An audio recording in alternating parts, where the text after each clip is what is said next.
애청자 여러분 안녕하십니까. 2023년 2월 27일 월요일 캐파 뉴스입니다. 지금도 LA 전역에 비가 내리고 있습니다. 지난 주말 강풍과 폭우 그리고 일부 지역에 내린 폭설로 많은 피해가 있었습니다. 애청자 여러분은 피해가 없으셨는지 걱정입니다. 이번 폭풍은 이번 주 수요일날까지 계속되다 목요일부터는 날씨가 개일 것으로 예상됩니다. 오늘의 주요 뉴스 헬라인입니다. 750만 해외 동포들의 오랜 수건이었던 재외동포청 신설안이 마침내 국회를 통과했습니다. 오는 6월 신설 재외동포청이 출범할 것으로 예상됩니다.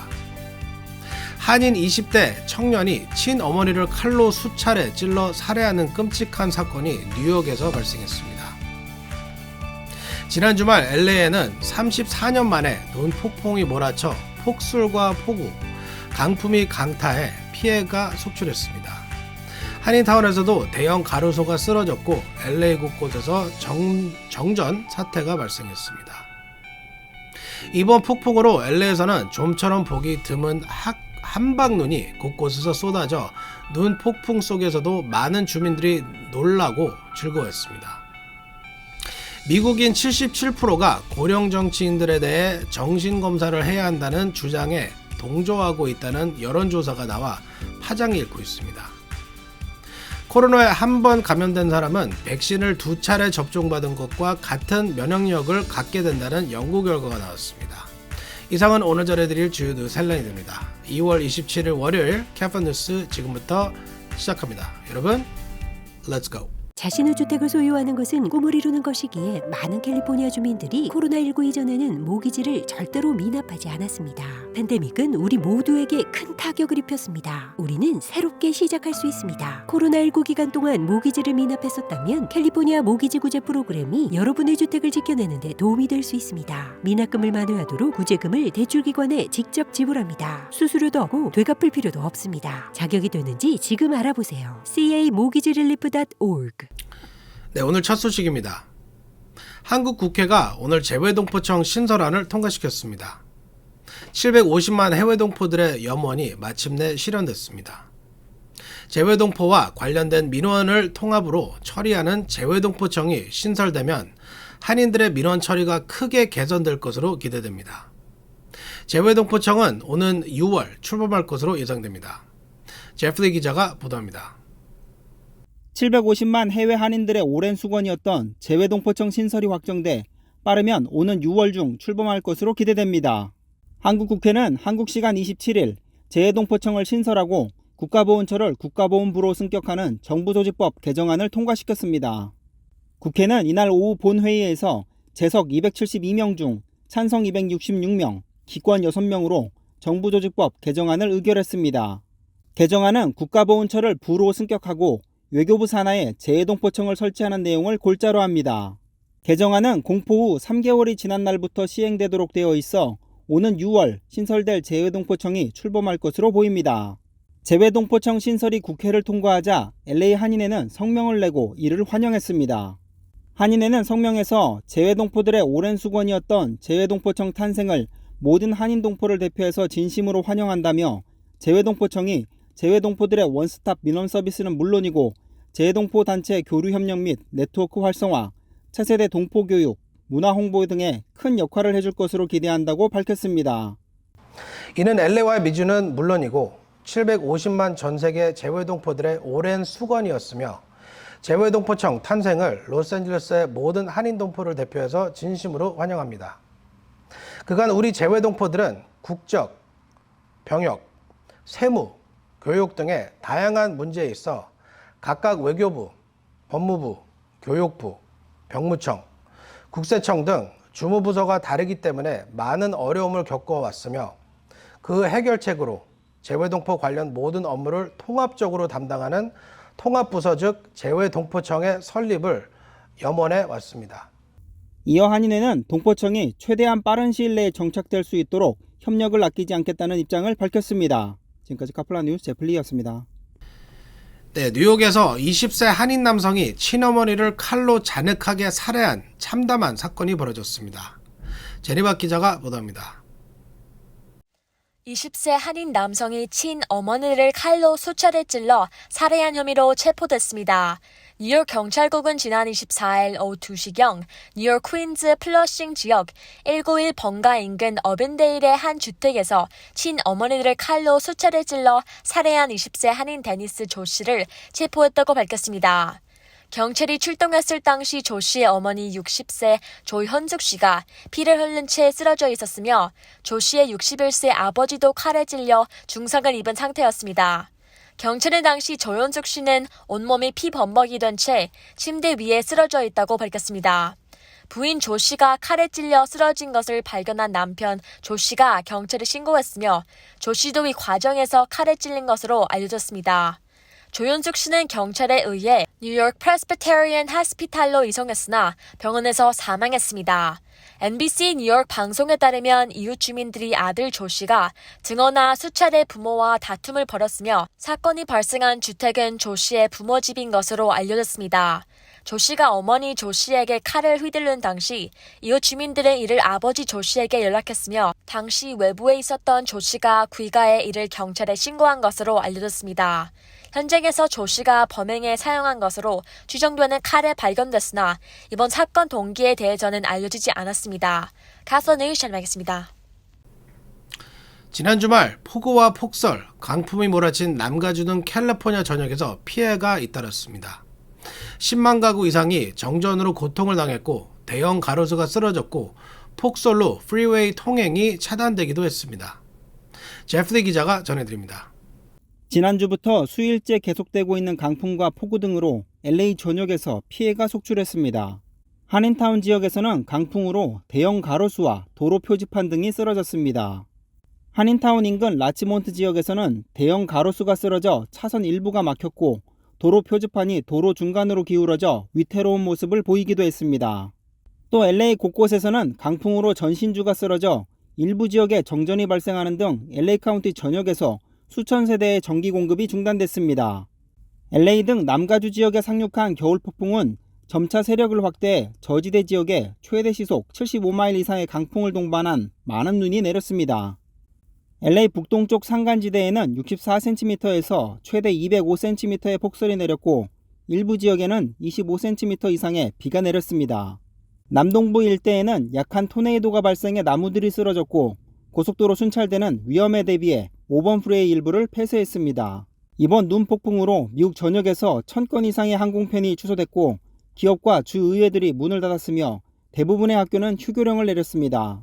이번 캘리포니아 눈 폭풍에 LA 기상학자들은 희귀한 상황이라며 이어 시에라네바다 전역에 눈사태가 발생할 것이라고 경고했습니다.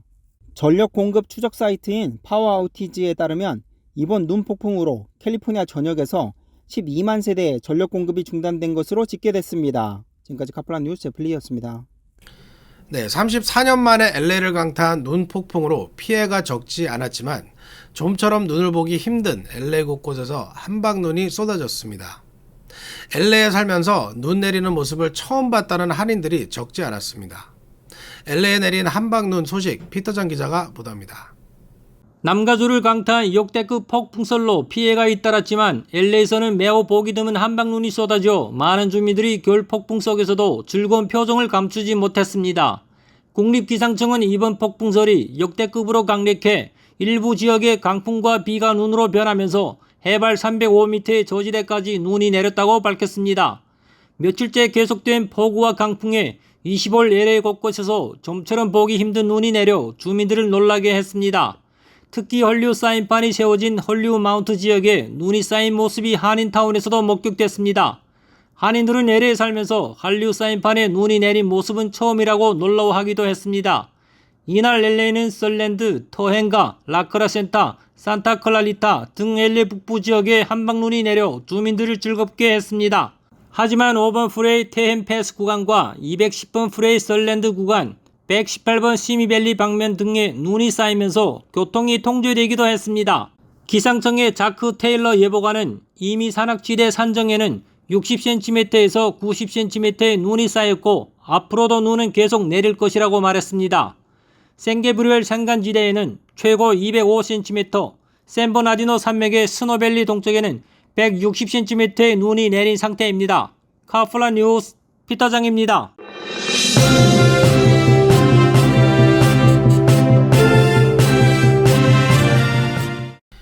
네, 고령 정치인들에 대해서는 먼저 정신검사부터 하자는 헤일리 전 UN 대사의 주장이 일파만파 파장을 낳고 있습니다. 미국인의 77%가 이 같은 주장에 동조하고 있다는 여론조사 결과까지 공개됐습니다. 피터장 기자가 보도합니다. 75세 이상 고령 정치인을 상대로 정신검사를 해야 한다는 주장에 미국인들이 77%가 동조하고 있는 것으로 나타났습니다. 폭스뉴스가 어제 이런 결과를 담은 여론조사 결과를 발표했습니다. 고령 정치인 상대 정신검사는 2024년 대선 출마를 선언한 니키 헤일리 전 주 유엔 대사가 내놓은 제안입니다. 조사 결과 응답자 77%는 75세 이상 고령 정치인을 상대로 한 정신검사 찬반을 묻는 문항에서 찬성한다고 답했습니다. 반대한다고 응답한 유권자는 20%, 모르겠다고 응답한 유권자는 3%였습니다. 트럼프 행정부 시절 유엔에서 일한 헤일리 전 대사는 2024년 대선 출마와 함께 20세기 정치인을 계속 신뢰한다면 21세기를 위한 싸움에서 승리할 수 없다 등 새로운 세대 정치 필요성을 강조하고 있습니다. 그네의 고령 정치인 정신검사 주장은 현재 80세인 조 바이든 대통령을 염두에 둔 발언으로 보입니다. 고령은 바이든 대통령 2024년 대선 출마 최대 걸림돌로 꼽힙니다. 이에 대해 커피 잔 피에르 백악관 대변인은 이달 중순 언론 브리핑에서 고령 정치인 정신검사에 관한 질문이 나오자 우리는 이런 공격이나 발언을 이전에도 들어본 적이 있다라고 받아쳤습니다. 잔 피에르 대변인은 당시 2020년에도 대통령이 해낼 수 없으리라고 하는 이들이 있었다며 그리고 그는 그들을 이겼다라고 강조했습니다. 트럼프 전 대통령 역시 고령 정치인 정신검사 공세에서 자유롭지 않습니다. 1946년생인 트럼프 전 대통령은 올해 76세로 바이든 대통령보다는 나이가 적지만 역시 고령에 속합니다. 카플라 뉴스 피터장입니다. 네, 코로나 팬데믹 기간에 단 한 번도 코로나 감염된 적이 없는 분들도 계시지만 코로나에 감염됐다 회복되신 분들 훨씬 더 많으십니다. 코로나에 감염된 적이 있는 분들에게는 반가운 소식입니다. 코로나에 한 번 감염된 사람은 코로나 백신을 2차례 접종받은 것과 같은 면역력을 갖게 된다는 연구 결과가 나왔습니다. 애쉬 김 기자가 보도합니다.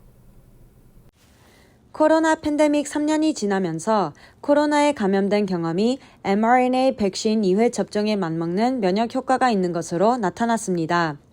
권위 있는 의학 전문지 란셋 최신호를 인용해 코로나 감염 경험으로 생기는 자연 면역력을 연구한 19개국에서 실시된 65가지 연구 사례를 종합한 연구 결과를 실었습니다.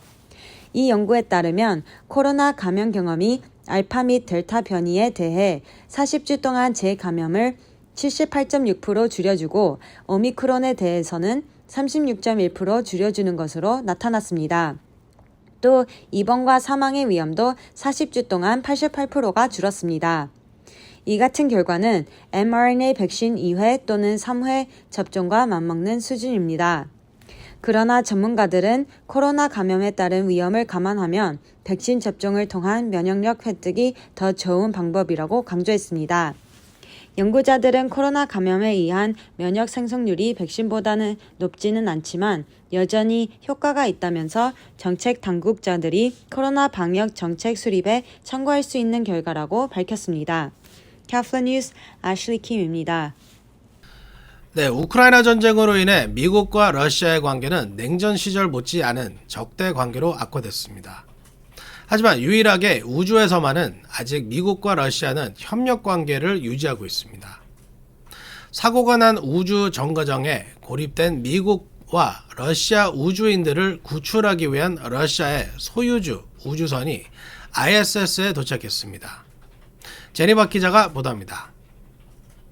사고로 국제우주 정거장 ISS에 발이 묶인 미국, 러시아 우주 비행사들을 귀환시키기 위한 러시아의 구조 우주선이 ISS에 도착했습니다. 나사는 구조를 위해 발사된 러시아의 소유주 MS-23 우주선이 26일 오전 12시 58분에 ISS에 도킹했다고 밝혔습니다. M23 우주선의 우주 비행사들을 위한 948파운드의 보급품도 실려 있는 것으로 전해졌습니다. 이 우주선은 러시아 우주 비행사 세르게이 프로코피에프 드미트리 펜텔린과 나사 소속 우주 비행사 프랭크 르비오를 귀환시키기 위해 지난 23일 카자흐스탄에서 발사됐습니다.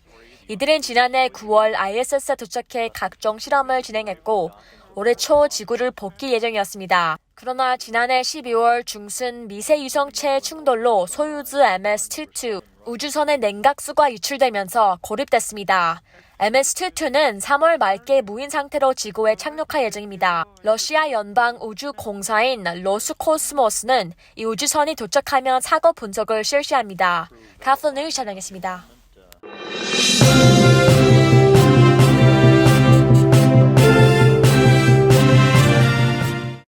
오늘 준비한 소식은 여기까지입니다. LA 전역에 여전히 비가 내리고 있습니다.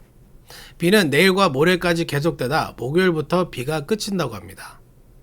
이번 겨울 폭풍에 예청자 여러분 한 분도 피해 입지 않도록 유의해 주실 것을 당부드립니다. 2023년 2월 27일 월요일 캡파 뉴스 여기서 마치겠습니다. 감사합니다.